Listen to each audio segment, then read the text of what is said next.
झारखंड में संवैधानिक संस्थाओं को लेकर किस सियासत तेज हो गई है। बीजेपी ने हेमंत सरकार पर लोकायुक्त, सूचना आयोग और महिला आयोग जैसी महत्वपूर्ण संस्थानों में के पद लंबे समय से खाली रख करके उन्हें पंगु बनाने का आरोप लगाया है। तो वहीं पर जेएमएम और कांग्रेस पलटवार करते हुए बीजेपी पर ईडी, सीबीआई और चुनाव आयोग का गलत इस्तेमाल करने का आरोप लगा रही है। इस पर बनी एक रिपोर्ट देखिए। में संवैधानिक संस्थाओं को लेकर विपक्ष सरकार पर लगातार सवाल उठा रही है। बीजेपी प्रवक्ता प्रतुल सहदेव ने आरोप लगाया कि हेमंत सरकार ने लोकायुक्त, चुनाव आयोग और महिला आयोग जैसे महत्वपूर्ण संस्थानों को लंबे समय से रिक्त रखकर उन्हें पंगु बनाने का काम किया है। आगे उन्होंने कहा कि लोकायुक्त जैसी संस्था मंत्रियों के भ्रष्टाचार की जांच कर सकती है, जबकि सूचना आयोग व्यवस्था की गड़बड़ियों को उजागर करने में अहम भूमिका निभा सकती है। इसके बावजूद इन पदों पर नियुक्तियां नहीं की जा रही है। साथ ही कहा कि हाईकोर्ट की फटकार के बावजूद इन संस्थानों में नियुक्ति नहीं होना सरकार की सोची समझी रणनीति को दर्शाता है। देखिए, संवैधानिक संस्थाओं का हेमंत सरकार ने एक षड्यंत्र के तहत इनको पंगु बनाने का काम किया। अब आप देखें, लोकायुक्त एक ऐसी संस्था है जो मंत्रियों के ऊपर भी भ्रष्टाचार के आरोपों की जांच कर सकती है। उसकी अनुशंसा जो है विधानसभा में टेबल होती है। दूसरी बात, जो सूचना आयोग है, जहां से पारदर्शिता सामने आ सके, सिस्टम में क्या गड़बड़ियां है वो आप कागजात के जरिए हासिल कर सकते हैं। इसको भी 6 वर्षों से इन्होंने पंगु बना दिया है। महिला आयोग, जहां से महिलाओं को अधिकार मिले, या बाल संरक्षण आयोग, कई राज्य अध्यक्ष की बात करें, जहां से वंचितों को, जो समाज के पिछड़े हैं या जो मुख्य धारा से जुड़ नहीं पाए हैं, महिलाओं को उनका अधिकार मिलने की बात हो, बच्चों को अधिकार मिलने की बात हो, सारी संस्थाएं जो हैं वो रिक्त हैं। और इन पर अभी भी जो कार्यालय व्यय है वो करोड़ों रुपए में खर्च हो रहा है।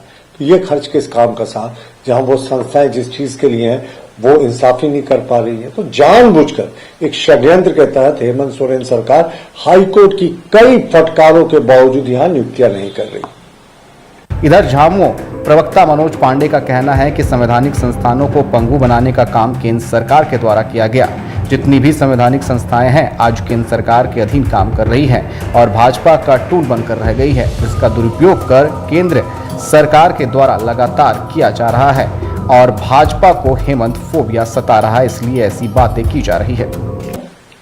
अच्छा, भूत के मुंह से राम राम। भाजपा के लोग ऐसा बोलते हैं।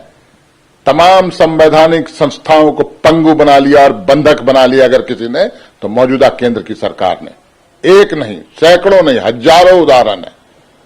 आज कोई भी संवैधानिक एजेंसियां स्वतंत्र होकर काम नहीं कर सकती हैं। राजनीतिक विरोधियों को कैसे ठिकाने लगाना है उसका टूल बन के रह गई है। जितने भी एजेंसियां हैं, चाहे वो चुनाव आयोग हो, चाहे वो ईडी हो, सीबीआई हो, जो भी एजेंसियां हो, तो जो दुरुपयोग किया जा रहा है केंद्र की सरकार के द्वारा वो बेमिसाल है। झारखंड राज्य में वैसी कोई बात नहीं है। हेमंत फोबिया के तहत इस तरह की बयानबाजी होती है। वहीं कांग्रेस भी झामुमो के सुर में सुर मिलाकर भाजपा पर हमला बोल रही है। कांग्रेस प्रवक्ता राकेश सिन्हा ने कहा कि संवैधानिक संस्थानों का आज जो हाल देखने को मिल रहा है पूरा देश जानता है। कैसे ईडी को, कैसे सीबीआई को और कैसे चुनाव आयोग को भाजपा अपने तंत्र में शामिल करके रखी हुई है। संवैधानिक संस्थाओं का चयन कौन कर रहा है? ये तो पूरा देश देख रहा है कि कैसे ईडी को, कैसे सीबीआई को, कैसे चुनाव आयोग को भारतीय जनता पार्टी अपने तंत्र में शामिल करके रखी है। संवैधानिक संस्थाओं का चयन वो करे और इल्जाम हमारे ऊपर लगाए। तो देखिए, अब चूंकि भारतीय जनता पार्टी की वक्त अब खत्म हो चुका है। अब जनता इस राज्य में भी उनको नकार दिया है और पूरे देश में भी जनता उनको नकारने का काम किया है। हाँ, चुनाव आयोग के मेहरबानी से देश की सत्ता पे भारतीय जनता पार्टी शासन कर रही है, लेकिन जनता भारतीय जनता पार्टी को अब पूरी तरह से नकारने का काम किया है। तो अब संवैधानिक संस्थाओं का कौन चयन कर रहा है, कौन हनन कर रहा है, ये तो पूरे देश का आवाम, पूरे देश की जनता देख रही है। लेकिन बिहार वाला आलम अगर असम में भी दिखाई पड़ता है, क्योंकि लगातार आप लोगों से भी शिकायत रही थी कि... नहीं, इसलिए मैं कह रहा हूं कि देखिए, हम राजनीतिक दल है और चुनाव लड़ना, गठबंधन करना ये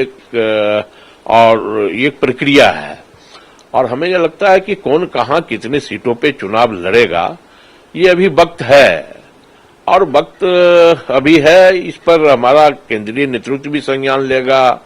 हम झारखंड मुक्ति मोर्चा बात करेगी, हम मिल करके साझा रणनीति तैयार कर लेंगे। अब देखने वाली बात होगी कि संवैधानिक संस्थाओं पर चल रही इस आरोप प्रत्यारोप की राजनीति से उठ रही चिंगारी कहां तक पहुंचती है। रांची से संवाददाता लीजा सिंह की रिपोर्ट।